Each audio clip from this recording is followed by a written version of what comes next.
Mėlynas Mėnulis veikia Šiaulių mieste. Bandome įkišti vieną koją į Šiaulių rajoną ir pasiekti organizacijas, kurios dirba rajone, specialistus, kurie dirba rajone. Bet mūsų dėmesys yra koncentruotas į Šiaulių miesto gyventojų emocinę sveikatą. Tai mūsų paslaugos buvo orientuotas labiau į patyriminės veiklas, tai toks kaip pirmas žingsnis atsispirti į tolimesnę terapiją. Turime pakankamai įvairų paslaugų spektrą, patyriminės tos veiklos tai ir emocinės paramos žygiai, ir stovyklos, turime ir konsultacijas, kurios yra ne tik atsisėdus kažkur kabinete, bet pasivaikščiojimo metu, kas kelia galbūt daugiau pasitikėjimo patiems gyventojams, kurie gali drąsiau ateiti ir naudotis Mėnulio paslaugom. Į NVO lyderių akademiją atėjome visiškai kaip žalia organizacija, labai ką tik pradėję veiklą ir visiškai jauni. Ir atėjome manydami, kad turime tik vieną klausimą – finansinį. Bet prasidėjus visom veiklom supratom, kad mes tų klausimų turime be proto ir be galo daug. NVO lyderių akademijoje iš tiesų visi moduliai buvo labai svarbus ir reikalingi.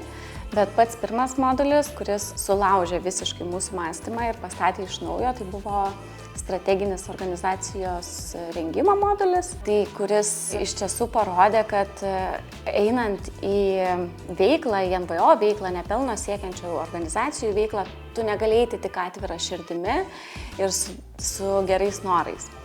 Tu turi žinoti, ką daryti, ir kaip užtikrinti, kad paslaugos būtų tęstinės, kad žmogus atėjęs į organizaciją ir po metų galėtų ten ateiti ir tęsti savo kelionę geros emocijos link.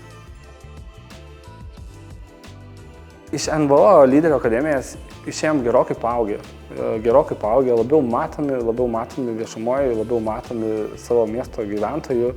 NVO lyderių akademija atvėrė pakankamai nemažus tos horizontus, kad pritraukia daug naujų žmonių į organizaciją, tai pritraukia tiek tų pačių partnerių, tiek gerų ketinimų vedančių žmonių, kurie drąsiai ir noriai ateina pas mus, siekdami stiprinti pačią organizaciją ir patys prisidėti iš tiesiog tos pilietiškos pusės. Mėlynas Mėnulis po NVO akademijos iš tiesų pasikeitė, net pažįstamai, nes mes atėjome pas jus su viena veikla išsigryninta, o išėjome su visų paslaugos paketu ir šiuo metu turime stogą virš galvos, o atėjome tik tai su idėja, kad norėtume tokio dalyko.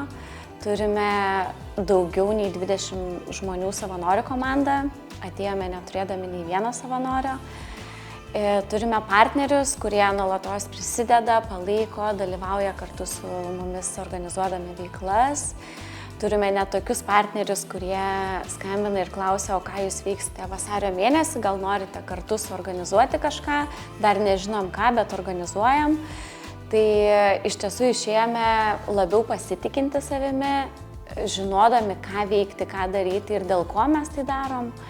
Ir apskritai nesame ko gero niekam taip dėkingi, kaip esam dėkingi NVO akademijai, nes jie atvėrė visas galimybės, kokias tik įmanoma atverti, mums tik reikia dabar eiti ir pasiimti.